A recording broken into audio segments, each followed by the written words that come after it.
Praise the lord. మన ప్రభును రక్షకుడు కరుణ సంపన్నుడైన యేసు క్రీస్తు ప్రశస్త నామములో మీ అందరికీ మా హృదయాంతరాల నుంచి శుభములు వందనాలు తెలియజేస్తూ ఉన్నాం. ఈ దినం కూడా యేసయ్య మాట వినడానికి సిద్ధంగా కూర్చున్నారు కదూ. దేవుడు మీతో మాట్లాడబోతూ ఉన్నాడు. ఆయన మాట శక్తి గలది, ఆయన మాట ప్రభావం గలది, ఆయన మాట ఆశీర్వాదకరమైనది. మనం ఈ రోజున ఆశీర్వాదాన్ని పొందబోతూ ఉన్నాం. ప్రార్థన చేసుకుంటాం. Sister Prasanna YouTube channel subscribe చేసుకోండి. ఏసే జవాబనేటువంటి కార్యక్రమం ద్వారా మీకు వెలువడుతున్నటువంటి ప్రతిరోజు వాక్యం మీరు దేవుని బిడ్డ అందరూ కూడా మీ సెల్ ఫోన్లోంచి అనేకులకు ట్రాన్స్ఫర్ చేయండి. అనేకులకు దీన్ని పంపి మీరందరూ కూడా వాళ్ళు మేలు పొందినట్టుగా ఒక కారకంగా మారండి. ఖచ్చితంగా దేవుడు మిమ్మల్ని ఆశీర్వదిస్తాడు. మీరు చేసిన పనిని ఆయన మర్చిపోవడానికి అన్యాయస్తుడు కాడు. మీ చేతి పని ఖచ్చితంగా ప్రతిఫలం ఇస్తాడు దేవుడు. మనమందరం కూడా ఏక మనసుతో తల వంచి ప్రార్థన చేసుకుంటాం. లార్డ్ జీసస్, హల్లెలూయా, హల్లెలూయా. మేమందరం ఏక మనసుతో ప్రార్థిస్తున్నాము తండ్రి. మీ మాట వినవలెనని, మీ మాటలో ఉన్న సారమును పొందవలెనని, మీ మాట విని దాని ప్రకారం బ్రతకాలని ప్రభువా ఆశిస్తున్న మా జీవితాల్లో ప్రభువా మీ మాటను మాకు వినిపించండి తండ్రి. మీ మాట ప్రకారం బ్రతుకుటకు కావాల్సినటువంటి శక్తిని, సామర్థ్యమును, ఓర్పును, సహనమును దయచేయండి ప్రభువా. సద్భక్తి గల వారిగా మా బ్రతుకుటకు సహాయించి నడిపించండి. వినుట మాత్రమే కాదు ప్రభువా, వినిన దాన్ని ఆచరించే కృప మాకు దయచేయండి తండ్రి. మీ కృపతోడిచ్చి నడిపించి బలప సహాయం చేయమని ఆదరించమని, మీరు అద్భుతం చేయమని ఆశ్చర్యంగా నడిపించండి తండ్రి. శక్తితో నింపమని ఆదరించమని యేసుక్రీస్తు శక్తి కలిగిన నామంలో అడిగి వేడుకొంచున్నాము తండ్రి. ఆమేన్, ఆమేన్. బైబిల్ నుంచి ఒక వాక్యం చదువుకుంటాం. మనం శ్రమల కాలం ఉన్నాం కదా. ఎందుకు శ్రమలు మన జీవితంలో వస్తున్నాయి? ఒక నీతిమంతునికి శ్రమ ఎందుకు వస్తుంది? ఒక అన్యాసుడికి, ఒక అక్రమకారుడికి, ఒక నరహంతకుడికి, ఒక దొంగకు, వ్యభిచారికి ఒకవేళ శ్రమ వస్తే మనమందరం ఉంటాం వాడు చేసింది వాడి మీదకి వచ్చింది, ఏది విత్తాడో అదే కోసుకున్నాడు అంటాం. మనం ఏం చేశాడో తిరిగి అదే వచ్చింది వాడికి అని చెప్పేసి మనం సంబరపడతాం. మనమందరం కూడా సంతోషంగా చెప్పుకుంటాం. అంతేకాదు రాబోయే కాలాలకు అన్నిటి కూడా ఈ విషయాన్ని చెప్పి వాళ్ళని ఆయత్తపరుస్తాం. అమ్మో పలానా ఓడికి, పలానా స్త్రీకి ఇటువంటి భయంకరమైనటువంటి వ్యాధి వచ్చింది, బలకింత వచ్చింది తాను చేసిన పనిని బట్టి, కాబట్టి మనం జాగ్రత్తగా ఉందాం, అలా ఉండకుండా ఉందామని చెప్పేసి మనం జాగ్రత్త పడతాం. ఒక అవినీతిమంతునికి శిక్ష వస్తే ఇటువంటి కార్యాలు జరుగుతాయి. మరి అదే నీతిమంతుడికి శ్రమ వస్తే ఏనాడు ఒక్క చెడ్డ మాట మాట్లాడకుండా, ఒక స్త్రీ వైపు కన్నెత్తి చూడకుండా, ఒకరి ఆస్తిని చిల్లి గవ్వ దోచుకోకుండా, దివారాత్రులు ఆరాధిస్తూ స్తుతిస్తూ ఉన్నటువంటి ఒక వ్యక్తికి శ్రమ వస్తే మనం ఏమంటాం చెప్పండి? దేవుడు ఏం చేస్తున్నాడండి? నిద్రపోతున్నాడా? దేవుడు ఏం చేస్తున్నాడు? తన భక్తి పరులను కాపాడుకోలేడా? తనకి ఇష్టమైన ప్రజలను కాపాడుకోలేడా? దేవుని కోసం వైరాగ్యం కలిగి బ్రతుకుతున్న ప్రజలకు ఆయన క్షేమాన్ని ఇవ్వలేడా? ఆయన రెక్కల నీడ పరిచి వాళ్ళని ఎత్తుకొని మోయలేడా? ఎందుకు మరి అట్లాంటి మనం ఎందుకు ఆరాధించాలి? దేవుని ఎందుకు స్తుతించాలి? ఎందుకు ఆయన గణపరచాలి? ఎందుకు ఆయనకు బలులు, నైవేద్యాలు అర్పించాలి? ఎందుకు ఆయన మనం ప్రతి వారం చర్చికి వెళ్ళి ఆరాధించాలి? దశంభాగాలు ఎందుకు ఇవ్వాలి? ప్రతిష్టార్పణలు ఎందుకు ఇవ్వాలి? ఒక నీతిమంతుడు శ్రమ పడుతుంటే ఎందుకు దేవుడు చూస్తూ ఉంటాడు? అసలు నీతిమంతుడి మీదకి ఎందుకు శ్రమ వస్తుంది అని చెప్పేసి మనకు 1,00,000 క్వశ్చన్స్ వస్తాయి. ఒక అవినీతిమంతుడికి శ్రమ వస్తే ఒకటే మన జవాబు, వాడు చేసింది వాడి నెత్తి మీదకి వచ్చింది, వాడు ఏం చేశాడో అదే వాడికి జరిగింది అని చెప్పేసి మనం అంటాం. మరి అదే నీతిమంతునికి శ్రమ వస్తే 1,00,000 క్వశ్చన్స్ వస్తాయి. మనం ఎందుకు ఇలా జరిగింది, ఎందుకు ఇలా జరిగింది, ఎందుకు ఇలా జరిగింది, ప్రతి ఒక్కరిలాగే మాట్లాడతారు. ప్రియ దేవుని బిడ్డ, అయితే మరి ఎందుకు వచ్చింది ఇలా? ఈరోజు మీకు ఒక నీతిమంతుని పరిచయం చేస్తాను. నీతిమంతుడు ఎవరు అంటే బైబిల్లో యోబు.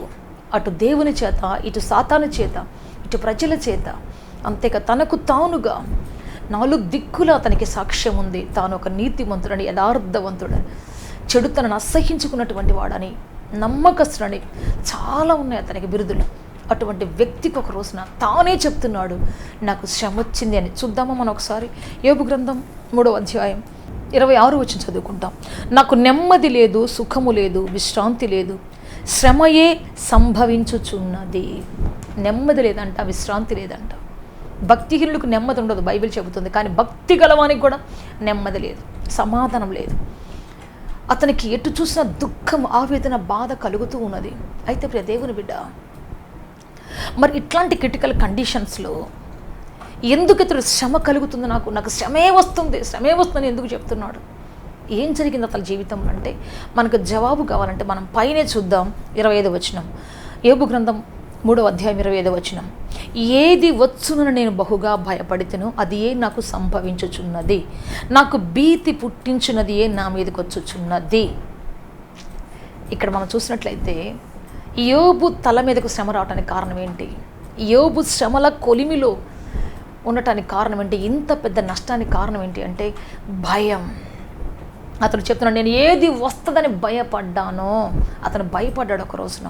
అమ్మో, నాకు ఈ శ్రమ వస్తుందేమో, ఆ శ్రమ వస్తుందేమో, నా భార్య ప్రేమ దూరం అయిపోద్దేమో, నా పిల్లల ప్రేమ దూరం అయిపోద్ది, నా పిల్లలు వెళ్ళిపోతారేమో, నా పని వారు నన్ను అసహించుకుంటారేమో.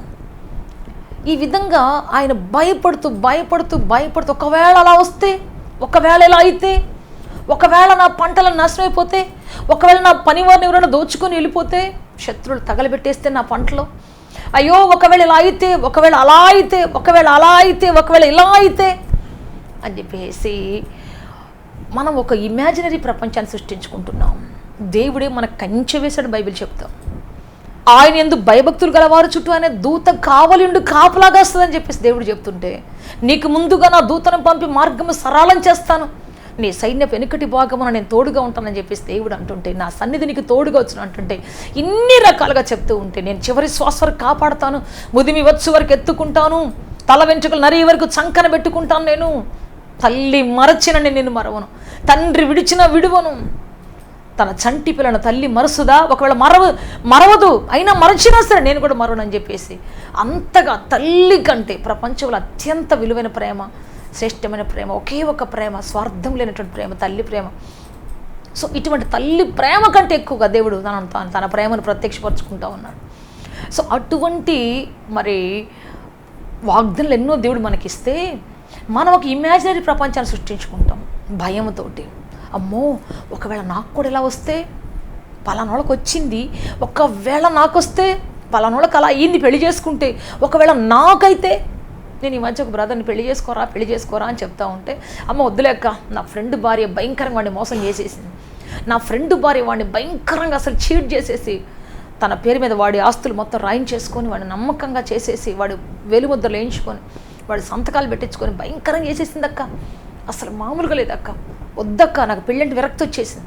అంటే ఇతను ఎలా ఉన్నాడు అంటే, నా ఫ్రెండ్కి అలా జరిగింది కాబట్టి నాకు కూడా ఒకవేళ అలాంటి భార్య వచ్చి అలాగే జరిగితే పరిస్థితి ఏంటి, నాకు కూడా ఇలాగే జరుగుతుందేమో, ఏమో, ఒకవేళ వస్తుందేమో, ఒకవేళ రావచ్చేమో. ఇవన్నీ కూడా ఏంటంటే ఇమాజినరీ ప్రపంచాలు. సాతాను ఎప్పుడు కూడా వాస్తవాన్ని మరి కలిపి చెరుపుతూ చూపిస్తుంటుంది నీకు, సత్యాన్ని ఎప్పుడు చెప్పదు. సత్యం సాతానికి నచ్చదు. కలిపి చెరిపి ప్రియ దేవుని ఒకవేళ అని చెప్పి వేసి కొత్త ప్రపంచాన్ని సృష్టిస్తుంది. కొత్త ప్రపంచాన్ని నీతో నీ కళ్ళు చూసేటట్టుగా చేసి, నీ ప్రపంచాన్ని నువ్వే సృష్టించుకున్నట్టుగా చేసి, భయంతో నువ్వు వణికిపోయేట్టుగా గజగజ వణికేట్టుగా చేస్తుంది. భయపడుతున్న ప్రతి మనిషి కూడా ఒక ఇమాజినరీ ప్రపంచంలో తనకు తాను మరి సృష్టించుకున్న ప్రపంచంలో ఉంటాడు, భయంతో కూడిన ప్రపంచంలో ఉంటాడు. మనం బైబిల్లో కొంతమందిని చూస్తే, ప్రియ దేవుని బిడ్డ, హామాన్ అనే ఒక వ్యక్తి ఉన్నాడు. అతనికి ఒకరోజు భయం అనిపించింది. ఎందుకంటే మొర్దెకై అనే ఒక వ్యక్తి నమస్కారం చేయకపోతే అతను అనుకుంటున్నాడు, ఏమనుకుంటున్నాడు తెలుసా, ఈ జనంగాని పెరిగారు అంటే వీళ్ళంతా ఒక కట్టుగా బ్రతుకుతారు, వీళ్ళందరినీ కానీ చంపకపోతే వాళ్ళు మనల్ని చంపుతారు, మనలను లెక్క చేయరు అని చెప్పేసి అతనికి ఒక ఇమాజినరీ ప్రపంచం, అతను ఒక ఊహాత్మక ప్రపంచంలో ఉన్నాడు. అందుకని ఏం చేశాడు, యూదులందరిని చంపేయాలనే ఉద్దేశంతో తాను ఒక ప్రణాళిక వేసి చివరికి ఆ ప్రణాళికలో తానే పడిపోయి ఆ ఉరికొయ్య మీద తానే వేలాడాడు. భయం, పలానోళ్ళు పెరిగితే గొప్పోళ్ళు అయిపోయి మనం లెక్క చేయరేమో, పలానోడికి బాగా చదువుకుంటే మాకు మరి నన్ను లెక్క చేయడేమో, పలానోళ్ళు బాగా సేవ చేస్తే మమ్మల్ని లెక్క చేయరేమో. ఇటువంటి భయంకరమైనటువంటి భయాలు ప్రతి మనిషిని ఏం చేస్తున్నాయి అంటే మనల్ని ఒక భయంకర ఊహా ప్రపంచం తీసుకొని పోతున్నాయి. బైబిల్లో నయోమి అనేటువంటి స్త్రీ ఉంది కదా, మనకు బాగా తెలుసు, చాలాసార్లు మనం నేర్చుకున్నాం. నయోమికి కరువు వచ్చింది దేశంలోని వార్త రాగానే ఇమ్మీడియట్గా ఒక ఊహా ప్రపంచం వచ్చేసింది తనకి, తన భర్తకి. ఒకవేళ ఈ కరువులో మన పొలాలను ఎండిపోతే, ఒకవేళ ఈ కరువులో మన యొక్క పిల్లలు చచ్చిపోతే, ఒకవేళ ఈ కరువులో మనం చచ్చిపోతే, ఈ కరువులో మన జీవితం అంతా శ్మశానంలాగా అయిపోతే ఏంటి అసలు మన బ్రతుకేంటి, అందుకని అర్జెంటుగా వెళ్ళిపోదాం. దేవుడు కాపాడతాడని, దేవుడు విడిపిస్తాడని, 40 సంవత్సరాలు కొన్ని లక్షల మంది ప్రజలను దేవుడు కాపాడాడని, నడిపించాడని ఇంతకుముందు విన్నారు. ఇంతకుముందు వాళ్ళకి మరి ప్రూఫ్లు ఉన్నాయి, వాళ్ళకి సంబంధించినటువంటి అన్ని ఆనవాళ్ళు ఉన్నాయి. కానీ ప్రియ దేవుని బిడ్డ, వాళ్ళు దాన్ని పట్టించుకోలేదు. సాతాను చెప్పేసింది, అమ్మో కరువు వస్తే ఇంకేముంది, ఆహారం ఉండదు, నీళ్ళు ఉండవు, నీ పిల్లలు ఏమైపోతారు, నువ్వేమైపోతావు, నీ ఇల్లు ఏమైపోతుంది, నీ వాకిలు ఏమైపోతుంది, నీ పంట పొలాలు ఏమైపోతాయి, వెళ్ళిపోయి ఇక్కడి నుంచి అర్జెంటుగా, బతుకుంటే బలసా తినొచ్చినాడు అని చెప్పేసి పంపించేసింది. కదా. మరి ఇప్పుడు ఏమైంది అంటే ఆమె దేని గురించి భయపడిందో అదే వచ్చింది. తన పిల్లలు చచ్చిపోతారేమో, తన భర్త చచ్చిపోతాడేమో, అట్లాగే చచ్చిపోయారు వాళ్ళు. మనం ఏదైతే భయపడుతున్నామో ఆ భయం ఒక ముద్రలాగా పనిచేస్తుంది మన జీవితంలో. సాతానుకు ఒక తెరిచినటువంటి తలుపు ఏంటి అంటే భయం. భయపడుతున్న ప్రతి మనిషి సాతానికి తలుపు తెరుస్తున్నాడు. భయపడుతున్న ప్రతి మనిషి సాతానికి బళ్ళును తలుపు తెరుస్తూ ఉన్నాడు. భయపడుతున్న ప్రతి స్త్రీ సాతానికి తలుపు తెరుస్తూ ఉన్నది. అందుకే ప్రియ దేవుని బిడ్డ, భయాన్ని పక్కకు పెట్టి మనం ఎప్పుడైతే బ్రతుకుతాం మన జీవితంలో దేవుడు మనల్ని ఆశీర్వదిస్తాడు. ధైర్యంగా దత్తపుత్రాత్మని ఇచ్చాడు దేవుడు, మనకి పిరికి ఆత్మని ఇవ్వలేదు. అయితే ప్రియ దేవుని బిడ్డ, ఎందుకు మన జీవితంలో ఎటువంటి శ్రమలు వస్తున్నాయి అంటే ఈ ఊహాత్మకమైన ప్రపంచం. ఒకవేళ అవ్వచ్చేమో, ఒకవేళ అయితే, ఒకవేళ అయ్యిందనుకో, ఇక ఇట్లాంటి మాటలు. అయితే ఏం చేద్దాం, అయితే ఏం చేద్దాం, ఒకవేళ అయితే ఎట్లా, ఏం చేద్దాం. బండి కొంటున్నాం, ఒకవేళ యాక్సిడెంట్ అయితే కొంత డబ్బైనా వస్తుంది, అందుకని దానికి ఇన్సూరెన్స్ చేసుకుందాం. కారు ఒకవేళ యాక్సిడెంట్ అయితే, సో దేవుడు ఆరోగ్య కార్డు పెట్టుకుంటున్నాం. ఒకవేళ రోగం వస్తే, అసలు రోగమే రాదని కార్డు ఎందుకండి, ఒక్కవేళ వస్తే అని చెప్పేసి ఆ ఒకవేళ ప్రపంచాన్ని దేవుడు సృష్టించింది కాదు. ఆ ఒకవేళ అనేటువంటిది ఎప్పుడు కూడా దేవుడు సృష్టించాడు. దేవుడు ఆల్రెడీ సృష్టించాడు. అది సత్య ప్రపంచం, అది సత్యంతో కూడిన ప్రపంచం. కాబట్టి దాన్ని దేవుడు ఖచ్చితంగా నెరవేరుస్తాడు, నడిపిస్తాడు. అయితే నీ కళ్ళతో నువ్వేం చూస్తున్నావో అదే సాతాను నెరవేరుస్తాడు, అదే నువ్వు కళ్ళారా చూస్తావు. అందుకని దేవుడు అబ్రహాంతో అంటున్నాడు, అబ్రహామా కన్నులెత్తి ఆకాశ నక్షత్రాలు చూడు, ప్రకాశిస్తున్నటువంటి మెల్లమెల్ల మెరుస్తున్నటువంటి ఆకాశ నక్షత్రాలను చూడు, నువ్వేం చూస్తావో అదే పొందుకుంటావు. యాకోబుతో అంటున్నాడు, నువ్వు ఎంతవరకు చూస్తావో, ఎంత మేరలో చూస్తావో చూడు, ఇదిగో నీ కంటికి కనపడుతున్న భూమి అంతా నీదే, నీ కంటిలో కనబడుతున్నటువంటి సరిహద్దులన్నీ నీవే అని చెప్పేసి నీ కంటితో దేన్ని చూస్తున్నావు అదే జరుగుద్ది, నీ కంటితో ఏది చూస్తున్నావు అదే జరుగుద్ది అని చెప్పేసి ఆ కంటిలో చూసేట ప్రతిబింబాన్ని దేవుడు ఆశిస్తూ ఉన్నాడు. ప్రైజ్ లార్డ్, హల్లెలూయా, హల్లెలూయా, హల్లెలూయా. యాకోబు ఆ యొక్క మందలను, పొడలు గల సారులు గల మందలు తయారు చేయాలని తన మామ చెప్పినప్పుడు, అటువంటి పుడితే నీకు ఇస్తానని చెప్పినప్పుడు సార్లు లేనటువంటి జాతి ఉన్నప్పుడు, అయితే దేవుడు అంటున్నాడు ఆ యొక్క మందలు నీళ్లు తాగేటప్పుడు, చూలు కట్టేటప్పుడు వాటి ముందు జంగిసాల చువ్వలు, ఒకటి తొక్క తీసి ఇంకోటి తీయకుండా, ఒకటి తొక్క తీసి ఇంకోటి తీయకుండా రకరకాలుగా మచ్చలుగా పెట్టు, అవి ఏం చూస్తాయో అదే గర్భం ధరిస్తాయని చెప్పి దేవుడు చెప్పాడు. యాకోబు అలాగే పెట్టాడు. సో అలా పెట్టిన అవి చూళ్ళు కొడుతున్న టైంలో, అవి నీళ్లు తాగుతున్న టైంలో ఆ యొక్క ప్రతిబింబాన్ని చూస్తూ ఉండటం వల్ల వాటి గర్భంలో పిండం కూడా అలాగే తయారయ్యేసి. మీరు చూడండి, కొన్ని హాస్పిటల్కి మనం వెళ్ళినప్పుడు, ఎస్పెషల్లీ ఈ యొక్క గర్భిణీ స్త్రీల వార్డులకు మనం వెళ్ళినప్పుడు చక్కని పిల్లల బొమ్మలు వేసి పెట్టుంటారు. అక్కడ అందమైనటువంటి పిల్లలు, చక్కని పిల్లల బొమ్మలు వేసి పెట్టుంటారు. వాళ్ళ రూమ్స్లో కూడా చాలా మంచి పిల్లల బొమ్మలు వేస్తారు. ఎందుకంటే వాళ్ళు దాన్ని చూస్తూ ఆ రూపాన్ని వాళ్ళు తమలో ఇముడ్చుకోవడానికి, ఆ రూపాన్ని తమలో ఇముడ్చుకున్నట్లాంటి బిడ్డలకు జన్మనివ్వడానికి. సో మన మనోనేత్రం, మన కన్ను దేన్ని చూస్తుందో అదే మన జీవితంలో ధైర్యమా లేకపోతే పిరికితనం అదే నూరిపోస్తుంది. సో పైకి మరి యోబు భక్తిపరుడుగా ఉండి ఆయన ఎన్నో నైవేద్యాలు బలులు అర్పిస్తూ, దహన బలు అర్పిస్తూ, దేవునికి ఎంతో మరి ఇష్టడుగా, దేవునికి ఎంతగానో మరి నమ్మకస్తుగా ఉన్నప్పటికీ అతని అంతరంగములో ఏమో ఒకవేళ నా పిల్లలు చచ్చిపోతే, ఒకవేళ నా కుటుంబం అంతా కూలిపోతే, ఎంత పెద్ద ఇల్లు, లంకంత ఇల్లు ఉంది, ఇన్ కేస్ కూలిపోతే, ఇటువంటి ఏదో ఒక ఇమాజినరీ ప్రపంచం అతని జీవితాన్ని నాశనం చేస్తూ ఉంది, అతని జీవితంలో పనిచేస్తూ ఉంది. అందువల్ల ప్రియ దేవుని బిడ్డ, ఎప్పుడైతే అలా అనుకున్నాడో సాతానికి ఇమ్మీడియట్గా ఒక అవకాశం దొరికింది యోబు దగ్గర రావడానికి. ఇమ్మీడియట్గా ఒక అవకాశం దొరికింది యోబు జీవితాన్ని నాశనం చేయడానికి. కాబట్టి ప్రియ దేవుని బిడ్డ ఇక్కడ చెబుతున్నాడు, నేను ఏది కలుగునని వస్తుందని నేను భీతి చెందానో, ఏది కలుగుతుందని నేను అనుకున్నానో అదే నా మీదకి వచ్చింది.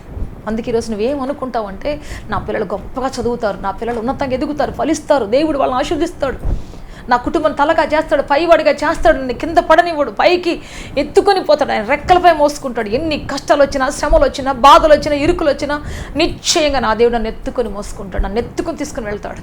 ప్రైజ్ లార్డ్, హల్లెలూయా, హల్లెలూయా, హల్లెలూయా. ఇది నువ్వు చెప్పాల్సిన మాట, నువ్వు చూడాల్సిన కూడా ఇదే. సాతాను అనేక రకాలు నీ చెవుల్లో దూరి చెప్తా ఉంటుంది, ఇదిగో నీగో ఇలా అయిపోద్ది, ఇలా అయిపోతుంది, నీ జీవితం ఇలా నాశనం అయిపోద్ది, నీ బ్రతుకు అని చెప్తే నువ్వు ఒకటే చెప్పాలి, నో, నా దేవుడు నన్ను కాపాడుతాడు. బైబిల్లో మన రూతు గురించి చదువుతుంటే మనకు ఒక మంచి విషయం అర్థమవుతుంది. వాళ్ళ అత్త కళ్ళకు కట్టినట్టు చెప్తా ఉంది, నా కుమారి, నా కడుపులో బిడ్డలు పుట్టి నువ్వు చేసుకుంటావు అనేది మాట వాస్తవం కాదు, అది కళ్ళ. ఎందుకంటే నేను చాలా ముసలిదాన్ని అయిపోయాను, నేను మరలా బిడ్డలు కానీ శక్తి నా జీవితంలో లేదు, కాబట్టి నిన్ను పెళ్లి చేసుకోవడానికి ఎవరు రారు, నీ జీవితం ఇంతే అని చెప్పేసి కళ్ళకు కట్టినట్టు ఆమె భవిష్యత్తును చూపించింది. కానీ దాన్ని పక్కన పెట్టి ఆమె ఒకటే మాట అంటది, లేదత్త నీ దేవుడు ఉన్నారు చూసావా, నీ దేవుడే నా దేవుడత్త, నీ జనమే నా జనం అవుతారత్త. ప్రైజ్ లార్డ్, హల్లెలూయా. అత్తేమో ఆ దేశాన్ని గురించి బాగా తెలిసినామే, ఆ ప్రజల గురించి బాగా తెలిసినామే, అసలు రూతుకి ఏం తెలియదు. కానీ తెలియకపోయినా చెబుతూ ఉంది, ఇదిగో అత్త దేవుడు నా దేవుడిగా దిగి వస్తాడు, ఆయన ప్రజలు నా ప్రజలుగా ఇస్తాడు, ఈ భూమిని నాకు ఇస్తాడు, ఈ చరిత్ర నాకు ఇస్తాడు అత్త అని చెప్పేసి ఆమె నమ్ముతూ ఉంది. ప్రైజ్ లార్డ్, హల్లెలూయా. మనుషులు చెప్పిన మాట నమ్మట్లేదు, ప్రకృతి చెప్పే మాట నమ్మట్లేదు, కళ్ళ ముందు కనపడుతున్నటువంటి పరిస్థితిని నమ్మటం లేదు, కానీ దేవుడిని ఒక్కనే నమ్ముతూ ఉన్నది. నిజానికి రూతు జీవితంలో చూస్తే భర్త లేడు, బిడ్డలు లేరు, చేసుకునేవాళ్ళు లేరు, ప్రేమించేవాళ్ళు లేరు, ఆదరించేవారు లేరు, కూర్చోమనేవారు లేరు, ఉంచోమనేవారు లేరు కదా, ఎవరు ప్రేమించేవారు లేరు. ఆమె విధవరాలు, గొడ్రాలు, ఒక హీన జాతి స్త్రీ, ఎన్నికలైనటువంటి కుటుంబంలో పుట్టినటువంటి ఆమె, ఎన్ని రకాల సమస్యలు ఉంటే ఆమెను ఎవరు పెళ్లి చేసుకుంటారు? ఒక ఉన్నత జాతీయుడు ఎవరు పెళ్లి చేసుకుంటాడు? ఉన్నత స్థితిలో ఎవరు తీసుకొని పోతారు? ఆమెకు ఉన్నతమైన భవిష్యత్తు ఎవరిస్తారు? ఎవరివ్వరు, స్టాంప్ వేస్తారు అందరు కూడా, నో, ఈ స్త్రీకి ఎటువంటి రావడానికి వీల్లేదని. కానీ ఆమె ఒకటే దేవుడిని నమ్మింది, మనుషులు నమ్మలేదు, మనుషులు సృష్టించిన ప్రపంచాన్ని నమ్మలేదు, మనుషులు చెబుతున్నటువంటి కాలాన్ని చూపిస్తున్నటువంటి ఆ ఇమాజినరీ ప్రపంచాన్ని చూడలేదు. ఒకవేళ ప్రజలు మిమ్మల్ని చూసి ఈయనెవడు పెళ్లి చేసుకుంటాడు, నీకెవరు పిల్లనిస్తారంటే నిజంగా ఎవరు ఇవ్వకుండా అందరూ వద్దు వద్దు అన్న ప్రపంచాన్ని సృష్టించుకుంటారు మనుషులు. నీకు ఎక్కడ ఉద్యోగం వస్తారు, నీ వయసు అయిపోయింది అన్నాం అనుకో, ఇక మనకు వచ్చేస్తుంది, ఇక మనం ఎక్కడో చెట్టు కింద కూర్చున్నట్టు, మన పిల్లలంతా మన చుట్టూ కూర్చొని ఏడుస్తున్నట్టు, మనకు డబ్బు లేనట్టు, మన చింపిరి కొట్లు వేసుకున్నట్టు, మనకి ఇంకేం ఆధారం లేనట్టుగా ఆ ప్రపంచం కనపడుతుంటుంది మన కళ్ళకి. మంచి ప్రపంచంలో కూర్చొని ఉంటాం, కానీ మన మనోనేత్రాలు మాత్రం వేరే ప్రపంచాన్ని చూస్తూ ఉంటాయి.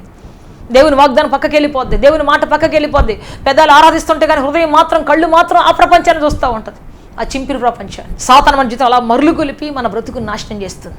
అందుకే చెప్తున్న ప్రియ సహోదరుడా, ఇమాజినరీ ప్రపంచం నీ జీవితంలో రాకూడదు, ఇమాజినరీ ప్రపంచం అనేది నీ బ్రతుకులు ఎక్కడ కనబడకూడదు. ఎందుకంటే దేవుడే సృష్టికర్త, నువ్వు నేను సృష్టికర్తలం కాదు. ఒక కాలాన్ని మనం సృష్టించలేము, ఒక కాలాన్ని మనం పాడు చేయలేము. దేవుడు సృష్టించదని మనం పాడు చేయలేము. అంతేకాదు దేవుడు మన కోసం సృష్టించినటువంటి కాలాన్ని ప్రియ దేవుని బిడ్డ మనం చూడకపోతే దాన్ని మనం పొందుకోలేము. అందుకని ఈరోజున మనం, దేవా నీ చిత్తం నా జీవితం జరుగునుగాక, నీ ఉద్దేశం నా జీవితం నెరవేర్చబడునుగాక, నీ కార్యం సఫలపరచబడునుగాక, నా కొరకు మీరు ఏం ఉద్దేశించారో, నేను పుట్టినప్పుడు నా చేతిలో ఏ ముద్ర మీరు వేశారో, నా బ్రతుకు మీద ఏ ముద్ర వేశారో అదే జరుగునుగాక తండ్రి అని చెప్పినప్పుడు దేవుడే జరిపిస్తాడు. దేవుడే ఆ ఉన్నతమైన ప్రపంచంలోనికి ఎన్నికలైనటువంటి మన జీవితాన్ని మోసుకొని పోతాడు ఆయన. ప్రైజ్ లార్డ్, హల్లెలూయా. దావీదు జీవితం ఎన్నికలేంది, ఎవ్వరు కూడా ఎన్నిక చేయలేదు, అన్నదమ్ములు లెక్క చేయలేడు, కానీ దేవుని బిడ్డ తల్లిదండ్రులు కూడా లెక్క చేయలేదు, కానీ దేవుడు లెక్క పెట్టాడు అతని జీవితాన్ని, దేవుడు హెచ్చించాడు అతని జీవితాన్ని, దేవుడు అతన్ని చూశాడు, హృదయానుసరుడుగా ఎంచుకున్నాడు, తన హృదయానికి ఇష్టమైన వాడిగా ఎంచుకున్నాడు. ఈరోజు నిన్నెవరు ప్రేమించట్లేదేమో, ఈరోజు నిన్నెవరు లెక్క చేయట్లేదేమో, నీ భార్య కానీ నీ బిడ్డలు కానీ నీకున్నవారు ఎవ్వరు కూడా లక్ష్య పెట్టట్లేదేమో, ప్రతిదినం దుఃఖం బాధతో నువ్వు బ్రతుకుతున్నావేమో. నేను చెబుతున్నాను, నీ ప్రతి కన్నీటి బొట్టును దేవుడు లెక్క పెడుతున్నాడు. సహోదరుడా, నీ ప్రతి దుఃఖాన్ని దేవుడు, నీ నిట్టూర్పును దేవుడు లెక్క పెడుతున్నాడు. నీ లోపల మూలుగును, నీ మూగ వేదన దేవుడు వింటూ ఉన్నాడు. ఆయన చెవులు మందము కాలేదు నీ యొక్క అంగలార్పు వినకపోవడానికి, నీ కన్నీరు చూడకపోవడానికి. దేవుడు కళ్ళు మసక కాలేదు, ఆయన నిద్రపోలేదు, ఆయన కొనుక్కలేదు, నీ అంగలార్పు వింటున్నాడు. నువ్వు అర్ధరాత్రి వేళ, అపరాత్రి వేళ ఒంటరిగా పోరాడుతున్న పోరాటాన్ని చూస్తూ ఉన్నాడు ఆయన. ప్రైజ్ లార్డ్, హల్లెలూయా, హల్లెలూయా. భయపడకు, దేవుడు నిన్ను లేవనెత్తబోతున్నాడు. భయపడకు, నీ కుటుంబాన్ని కట్టబోతున్నాడు తిరిగి. భయపడకు, నీ కుటుంబంలో అద్భుతాలు చేయబోతున్నాడు, ఆశ్చర్యాలు చేయబోతూ ఉన్నాడు. అందుకే చెప్తున్న ఈ రోజున ప్రియ దేవుని బిడ్డ, నీ బ్రతుకులో దేవుడు నెమ్మది కలుగజేసేటువంటి కాలం ఉంది. అయితే భయపడి కొత్త ప్రపంచాన్ని సృష్టించుకొని దాంట్లో బ్రతుకుతూ ఒక చెరసాల్లాగా, ఒక బందీలాగా నువ్వు ఉంటున్నావేమో ఒకసారి ఆలోచించు. బైబిల్లో ఓర్ఫా ఉంది, అదే రూతు యొక్క తోడికోడలు. ఆమె ఫస్ట్ దేవుడిని నమ్ముకుంది, రూతు కంటే ముందు ఆమె దేవుడిని నమ్ముకుంది. మోయాబు దేశంలో ఫస్ట్ బిలీవర్ ఆమె. కానీ ఈ యొక్క ఇమాజినరీ ప్రపంచాన్ని, నయోమి చెప్పిన ప్రపంచాన్ని, మిమ్మల్ని ఎవరు పెళ్లి చేసుకోరు, అయ్యో నా కుమార్తెలారా, అక్కడికి వస్తే మీకు సంతోషం దూరం అయిపోద్ది, అక్కడికి వస్తే యూదా బెత్లెహేముకి వస్తే మీకు సమాధానం దూరం అయిపోద్ది, ఆనందం దూరం అయిపోద్ది, వెళ్ళండి మీ కుటుంబానికి వెళ్ళిపోండి, మీ అమ్మ నాన్న కుటుంబానికి వెళ్ళిపోండి, మళ్ళీ పెళ్లి చేసుకోండి, మళ్ళీ సంతోషంగా ఉండండి. యూదా బెత్లెహేములో ఏ సంతోషం లేదు, ఏ ఆనందం లేదు అని చెప్పగానే ఆ ప్రపంచాన్ని ఊహించుకుందామే. అక్కడెవరు ప్రేమించలేదు, అక్కడెవరు ఆమెను ఆదుకోలేదు, పిచ్చిదానిలాగా అయిపోయింది, ఎవరు పట్టించుకోలేదు. ఈ ప్రపంచాన్ని ఊహించుకొని ఆమె ఏం చేస్తుందో తెలుసా, వెనక్కి వెళ్ళిపోయింది. నాకు వద్దునైనా ఈ ప్రపంచం, ఉన్న ఒక్క బతుకేదో నా తల్లిదండ్రులతో సంతోషంగా బ్రతుకుతానని చెప్పేసి వెళ్ళిపోయింది. కానీ అదే రూత్ అయితే ప్రియ దేవుని బిడ్డ వాళ్ళు చెప్పిన ప్రపంచాన్ని కాదు, దేవుడిచ్చే ప్రపంచాన్ని చూస్తుంది. తన ప్రపంచాన్ని దేవుడితో కలిపి చూస్తూ ఉంది. తన ప్రపంచాన్ని దేవుని ప్రజలతో కలిపి చూసుకుంటూ ఉంది. నా యొక్క జీవితాన్ని దేవుడు అన్యాయంగా సృష్టించడు. నా యొక్క జీవితాన్ని అన్యాయంగా దేవుడు అన్యాయ ప్రపంచంలో పెట్టడు. నేను అనుకున్నట్టుగా దేవుడు చెయ్యడు. ఆయన అనుకున్నట్టుగా చేయబోతున్నాడు. ప్రజలు అనుకున్నట్టుగా చేయడు, ఆయన అనుకున్నట్టుగా చేయబోతున్నాడు. నాకు ఆల్రెడీ నాకు ఒక ప్రపంచం దేవుడు సృష్టించి పెట్టున్నాడు. కాబట్టి నేను దిగులు పడాల్సిన అవసరం నాకు లేదు, భయపడాల్సిన అవసరం లేదు అంటూ ఆమె ధైర్యంగా దేవుని చూస్తూ తన భవిష్యత్తును దేవుని కళ్ళలో చూస్తూ ఉంది. తన భవిష్యత్తును దేవుని యొక్క నోటిలో చూస్తూ ఉంది. తన భవిష్యత్తును దేవుని యొక్క ముఖాంతరంలో చూస్తూ ఉంది. అందుకే ఆమె సిగ్గుపడలేదు, అందుకే ఆమె భయపడలేదు, అందుకే ఆమె ఒక్కరోజు తల దించుకోలేదు. ఒక్కరోజు కూడా ఆమె జీవితంలో అవమానం లేదు. దేవుని బట్టి దేవుడు తల పైకెత్తాడు, అద్భుతంగా నడిపించాడు, ఆశ్చర్యకరంగా నడిపించాడు. నీ జీవితాన్ని కూడా అలా నడిపించబోతున్నాడు సహోదరుడు, ఆ సహోదరి. దేవుడు అద్భుతం చేయబోతున్నాడు, ఆశ్చర్యకరం చేయబోతున్నాడు. భయపడకు. దేవుడు 366 సార్లు చెప్పాడంట, భయపడకు భయపడకు భయపడకని బైబిల్. ప్రతిరోజు భయంలోంచి నీకు ఒక విడుదల దయచేయాలని, భయంలోంచి నీకు ఒక విడుదల ఇచ్చి నడిపించాలని దేవుడు ఆశిస్తూ ఉన్నాడు. అందుకే బ్రతుకు అనేది నువ్వు ఊహించుకున్న ప్రపంచం కాదు. జీవితం అనేది నీ తల్లిదండ్రులు ఊహించింది కాదు, లోకం ఊహించింది కాదు. దావీదుని గురించి సొంత తండ్రి ఏమన్నాడు తెలుసా? కడసారి వాడు ఉన్నాడయ్యా, వాడు గొర్రెలు కాస్తున్నాడయ్యా, గొర్రెలు తప్ప దేనికి పనికిరాడయ్యా అన్నాడు. కానీ అదే శామ్యూల్ ఏమన్నాడు తెలుసా? అతను రాకపోతే నేను అసలు ఏం చేయటం లేదయ్యా, అతను రావాల్సిందే, ఖచ్చితంగా అతను రావాల్సిందే. వచ్చి రాగానే ప్రియ దేవుని బిడ్డ దేవుడు చెప్తున్నాడు, అదిగో నేను అభిషేకించిన వాడు, నేను కోరుకున్నవాడు అతడే, అభిషేకించు. అందరికి ఆశ్చర్యం. గొప్ప గొప్పలను పక్కన పెట్టి, కండలు తిరిగిన వీరుల్ని పక్కన పెట్టి, మిలిటరీ ఆఫీసర్ల పక్కన పెట్టి, ఒక గొర్రెలు కాసుకునేటువంటి ఒక అనామకుడిని దేవుడు అభిషేకించాడంటే ఎంత ప్రేమిస్తున్నాడు దేవుడు. ప్రియ దేవుని బిడ్డ, ఆయన ప్రణాళిక ఎంత గొప్పది, ఆయన ప్రణాళిక ఎంత ఉన్నతమైంది. దీనులను దరిద్రులను ఎంత క్షుణ్ణంగా చూస్తున్నాడు ఆయన. నిన్ను చూస్తున్నాడు. ఎక్కడో పడిపోయావు, ఎక్కడో ఎవరి దృష్టిలో ఎన్నిక లేకుండా పడిపోయావు. ఎవరికి ఎన్నిక లేవు, నీ బాస్కి కానీ, నీ చుట్టుపక్కల ఉన్న కొలీగ్స్కి కానీ. కానీ నీ పట్ల దేవునికి ఒక ప్రత్యేకమైన ప్రణాళిక ఉంది సహోదరుడా. నీ పట్ల దేవునికి ఒక ప్రత్యేకమైన ఉద్దేశం ఉంది. నేను లేవనెత్తబోతున్నాడు. నా బ్రతుకు ఇంతేనేమో, ఇక్కడే ఉంటానేమో, ఇక్కడే నా బ్రతుకు సమస్య పోతుందేమో, నా జీవితంలో పైకి రాలేనేమో ఒకళ్ళు అనుకుంటూ కుమిలిపోతున్నావేమో. నీ బలాన్ని బట్టి దేవుడు తీసుకొని పోడు. ఆయన కృపను బట్టి, నీ ప్రయాసం బట్టి కాదు ఆయన నిన్ను హెచ్చించేది, ఆయన కృపను బట్టి నేను హెచ్చించబోతున్నాడు. అందుకే నీ చేతికి వచ్చిన ప్రతి పని శక్తి వంచన లేకుండా చేస్తూ ఆయన చేతి మీద ఆధారపడు, ఆయన హృదయం మీద ఆధారపడు, ఆయన మీద ఆనుకో. దేవా, నా జీవితాన్ని నీకు సమర్పిస్తున్నాను, నా బ్రతుకు నీకు సమర్పిస్తున్నాను, నా బ్రతుకులో నూతన కార్యం చేయండి ప్రభు, నా జీవితంలో నూతన కార్యం చేయండి ప్రభు, అద్భుతం చేయండి ప్రభు అని అడిగి చూడు. ఆయన ఆశ్చర్యకి నడిపించబోతున్నాడు, సమాధానం దయచేయబోతున్నాడు, నిన్ను తన సహాయకరస్తం నీకు దయచేయబోతూ ఉన్నాడు. ప్రైజ్ ది లార్డ్, హల్లెలూయా. యోబు ఈ విధంగా ఊహించుకున్నాడు కదా, తనకు ఒక ప్రపంచాన్ని సృష్టించుకొని ఒకవేళ ఇలా వస్తుందేమో, ఒకవేళ అలా వస్తుందేమో, ఒకవేళ అంటూ ఒక సమయాన్ని సృష్టించుకొని దాంట్లో పడిపోయాడు కదా. చివరికి దేవుడు అతను ప్రత్యక్షమైనప్పుడు ఏం మాట్లాడు చూద్దామా? యోబు గ్రంథం 42వ అధ్యాయం 1 నుంచి చదువుకుంటాం. అందరు చదవండి. యోబు గ్రంథం 42వ అధ్యాయం. అప్పుడు యోబు యెహోవాతో ఇలాగు ప్రత్యుత్తరం ఇచ్చెను, నీవు సమస్త క్రియలను చేయగలవనియు, నీవు ఉద్దేశించినది ఏది నిష్ఫలము నేరదనియు నేను ఇప్పుడు తెలుసుకొంటిని. ప్రైజ్ ది లార్డ్, హల్లెలూయా. నీవు ఉద్దేశించినది ఏది నిష్ఫలము నేరదు. ప్రైజ్ ది లార్డ్, హల్లెలూయా. దేవా, నీవు ఉద్దేశించిన ఉద్దేశం నా ఎడల ఒక్కరోజు కూడా నిష్ఫలము కానేరదు. అది ఫలము లేకుండా పోదు, అది నిరర్ధకము కాదు. నీ ఉద్దేశం 100% నెరవేర్చబడుతుందయ్యా అని చెప్పేసి అప్పుడు దేవునిలోంచి తన జీవితాన్ని చూస్తూ ఉన్నాడు, దేవునిలోంచి తన ప్రపంచాన్ని చూస్తూ ఉన్నాడు, దేవునిలోంచి తన యొక్క భవిష్యత్తును చూస్తూ ఉన్నాడు, దేవునిలోంచి తన తరాలను చూస్తూ ఉన్నాడు, దేవునిలోంచి తన యొక్క పిల్లలను చూస్తూ ఉన్నాడు. నువ్వు కూడా చూడాల్సింది నీ కళలోంచి కాదు, నీ జీవితాన్ని నీ ఊహల్లోంచి కాదు, దేవుని ఊహలో నుంచి, దేవుని కళ్ళలోంచి, దేవుని యొక్క చిత్తంలోంచి, దేవుని యొక్క ఉద్దేశంలో నుంచి, దేవుని యొక్క ప్రణాళికలోంచి, దేవుని యొక్క మనస్సులోంచి చూసినప్పుడు నీ జీవితం చాలా కలర్ఫుల్గా ఉంటుంది. నువ్వు గుడిసెలో ఉన్నా నీ లైఫ్ చాలా ఆనందంగా ఉంటుంది. నువ్వు చిన్న ఉద్యోగం చేస్తానని నీ లైఫ్ చాలా ధైర్యం ఉంటుంది నీ జీవితానికి. ప్రైజ్ ది లార్డ్, హల్లెలూయా. దేవుడు నన్ను హెచ్చిస్తాడు, దేవుడు నన్ను నడిపిస్తాడు, దేవుడు నన్ను ఉన్నతంగా చేస్తాడు అనేటువంటి ఆ యొక్క భరోసా, ఆ ఉన్నతమైనటువంటి సత్య ప్రపంచం, దేవుడితో కలిసిన ప్రపంచంలో నువ్వు ఉన్నట్లయితే నీ లైఫ్ ఎంతో సంతోషకరంగా, ఆశీర్వదకరంగా ఉంటుంది, సమాధానకరంగా ఉంటుంది. భయపడుతున్నావు అనుకో, ప్రపంచం అంతా నిన్ను భయపెడుతుంది. మంత్రగాడు భయపెడతాడు, భిక్షగాడు భయపెడతాడు. నిజం చెప్తున్నానండి. ఇదిగో నాకు కానీ నువ్వు డబ్బు లేదంటే నువ్వు సస్తావు పోయేటప్పుడు అంటాడు భిక్షగాడు, సస్తావులే పో అంటాడు. అది భయమే మనకి. రోజు మనం ఏడుస్తూనే ఉంటాం. ఒకసారి మేము ప్రేయర్కి వెళ్ళాం, ప్రేయర్కి వెళ్ళినప్పుడు అక్కడ ఒక పిచ్చోడు ఉన్నాడు. పిచ్చోడు అడుక్కుంటా ఉన్నాడు. అయితే మా టీంలో నాకు అబ్బాయిని చూసి అన్నాడు, రేపు ఈ పాటికి నువ్వు ఉండవరా నువ్వు అన్నాడు. డబ్బులు లేదని, మా దగ్గర చిల్లర లేదు, ఇవ్వలేదు. రేపు ఈ పాటికి నువ్వు ఉండవరా అన్నాడు అని ఆ మాసిని కొట్టినట్టు దులుపుకొని వెళ్ళిపోయాడు. ఇక వాడికి చూడండి భయం, రాత్రంతా నిద్రపోలేదు, కళ్ళెంతలో తెలిపోయినాయి. రేపు ఈ పాటికంటే ఆ టైం వచ్చిందాక వాడు తగమగలాడుతాను, అన్నం తింటలేదు, నీళ్లు తాగట్లేదు, ఏం చేయట్లేదు అసలు. ఏంటన్నా అట్లా చేశాడు ఒక్కసారి. ఏంటన్నా ఎందుకన్నా అట్లా అన్నాడు? వాడికి ఆ దేవుడు చెప్పాడా? వాడికి అని తెలుసా? నా బ్రతుకని తెలిసిపోయిందా? నా సావు తెలిసిపోయిందా వాడికి అని చెప్పేసి గడగడ గడగడ గడగడ వణుకొని చూస్తున్నాడు అసలు. వాడేదో పిచ్చివాళ్ళు మాట్లాడిండారా? నీ ఆయుష్ దేవుని చేతిలో ఉంది, నీ జీవం దేవుని మూటలో భద్రపరచబడి ఉంది, దేవుని వాక్యం ఇదిగో అంటే అది నమ్మట్లే అసలు. వాడు నా వైపే చూపించి ఎందుకన్నాడు? రేపు ఇప్పటికి నువ్వు ఉండవరా అన్నాడు. ఏం జరగబోతున్నాడు? ఏది గుద్దబోతుంది? ఆ రోజు కాలేజీకి పోలేదు, ఆ రోజు అన్నం తినలేదు, కాలేజీకి పోతే ఏదైనా గుద్దేస్తుందేమో అని చెప్పేసి ఆ రోజు స్విచ్ చేయలేదు, కరెంట్ షాక్ కూడా చచ్చిపోతానేమో. ఈ విధంగా బిర్రబీసుకుపోయి ఉన్నాడు.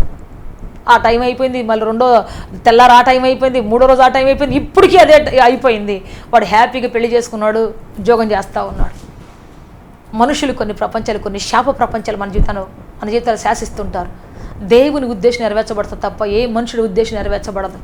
మనుషులు 1000 శాపాలు పెట్టినా ఒక్క శాపం కూడా నీకు తగలదు. దేవుడిని ఎందునున్నాడని, దేవుడిని నడిపిస్తున్నాడు నువ్వు నమ్మితే నీ నమ్మకాన్ని దాటి ఏ శాపం నీ జీవితంలోకి రాదు.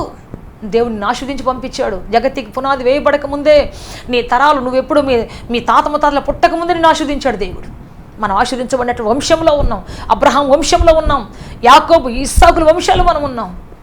కాబట్టి మనం ఏం దిగులు పడాల్సిన అవసరమే లేదు. 1000 మంది శాపాలు పెట్టినా ఒకవేళ నువ్వు భయంతో ఉంటే ప్రతి ఒక్కరిని భయపెడుతూనే ఉంటాడు. అందుకని ఈరోజు ధైర్యం తెచ్చుకుందాం. దేవుడు నా జీవితంలో ఏది నెరవేర్చాలనుకుంటాడు అదే జరుగుద్ది. మీరు అన్న ఏవి జరగవు నా జీవితంలో అని చెప్పేసి ధైర్యంగా ఉండండి. ఏ మంత్రగా నిన్ను భయపెట్టలేడు, ఏ శకునుగా నిన్ను భయపెట్టలేరు, లోకంలో ఉన్నాడు ఎవరు నిన్ను ఏం చేయలేరు. నిన్ను దేవుడు తన యొక్క రెక్కల చాటున భద్రపరుచుకున్నాడు, తన కృపలో దాచుకున్నాడు, నిన్ను నడిపించబోతూ ఉన్నాడు. యోబు వలె భయపడి లేని రోగాన్ని తెచ్చుకోవద్దు, లేని శాపాన్ని తెచ్చుకోవద్దు, లేని మరణాన్ని తెచ్చుకోవద్దు, లేనటువంటి సమస్యలు తెచ్చుకోవద్దు. ఈరోజు నువ్వు చెప్పాలి, ప్రభువా నా బ్రతుకు నీది, నాకు జీవం ఇచ్చింది మీరు, బ్రతుకిచ్చింది మీరు, ఆదరణ ఇచ్చింది మీరు తప్పెవరు కాదు ప్రభువా, మీరే నడిపించండి, మా జీవితాన్ని ఆదరించండి. నా భరోసా, నా ధైర్యం, నా ఆదరణ, నా ఆశీర్వాదం, నా కొండ, నా కోట, నా ఆశ్రయదుర్గం నీవేనయ్యా, నీవు తప్పెవరు లేదయ్యా అని చెప్పి చూడు. వీడు అద్భుతం చేయబోతున్నాడు, ఆశ్చర్యకాన్ని చేయబోతున్నాడు, సమాధానం నిలబెట్టబోతూ ఉన్నాడు. తలలో ఉంచి ప్రార్థన చేసుకుంటాం. సహోదరుడి రోజు నీ కోసం ప్రార్థన చేయబోతూ ఉన్నాను. ఏ సమస్యలో నీవు ఉన్నావో, ఏ కష్టంలో నీవు ఉన్నావో ఈరోజు నాతో పాటు కలిసి ప్రార్థన చేయి. యోబు వలె ఒకవేళ అన్నీ కలిగినప్పటికీ నువ్వు భయపడుతూ బ్రతుకుతున్నావే, దేవుడు అన్నీ ఇచ్చినా ఏదో భయం నేను వెంటాడుతూ నువ్వు ఒకవేళ రాత్రి పగలు నిద్ర లేకుండా, నిద్రాహారాలు మాని, నిద్ర మాత్రం వేసుకొని నిద్రలాక చాలా కృంగిపోయి బలకిన పడిపోయి ఉన్నావేమో, నీకోసం ప్రార్థించి ఆశపడుతున్నాను. నీ జీవం చివరి శ్వాస వరకు ఆయన మూటలో భద్రమ చేయబడి ఉన్నది. ఆయన వద్దకు వచ్చి ఎవరు నీ జీవాన్ని తీసివేయలేరు. నువ్వు ఆయన బిడ్డవు, నిన్ను ముట్టినవాడు ఆయన కంటి పాపను ముట్టినట్టు బైబిల్ చెప్తూ ఉన్నది. సో మనము ఆయనకి కంటి పాప లాంటి వాళ్ళం. కాబట్టి ప్రియ దేవుని బిడ్డ, నీవు నీ జీవితం దేవునికి ఎంతో విలువైంది. ఎవరికి విలువైంది కాకపోవచ్చు కానీ దేవుడికి ఎంతో విలువైంది. దావీదు జీవితం ఎవరికి విలువైంది కాదు కానీ దేవుడికి అత్యంత విలువైంది. ఎస్తేరు జీవితం ఎవరికి విలువైంది కాదు కానీ దేవునికి అత్యంత విలువైంది. అలాగే త్రోసివేయబడిన నీ జీవితం కూడా అనేకులకు పనికిరాంది అవ్వచ్చు కానీ దేవునికి చాలా విలువైంది. భయపడద్దు. ఈరోజున నీ జీవితం దేవుని చేతిలో ఉంది. రాబోతున్న కాలం ఒక గొప్ప భవిష్యత్ ప్రభు నీకు ఇవ్వబోతున్నాడు. ఉన్నతమైన ద్వారం ప్రభు తెరవబోతున్నాడు. మహిమగల ద్వారం తెరవబోతూ ఉన్నాడు. ప్రార్థన చేసుకుంటాం అందరు తలలో వంచి. లార్డ్ జీసస్, హల్లెలూయా, హల్లెలూయా, హల్లెలూయా. పరిశుద్ధాత్మ దేవా, మిమ్మల్ని ఆరాధిస్తాం, స్తుతిస్తున్నాం, మీకు మహిమ ఘనత ప్రభావంలో ఆరోపిస్తున్నాం పరలోకపు తండ్రి.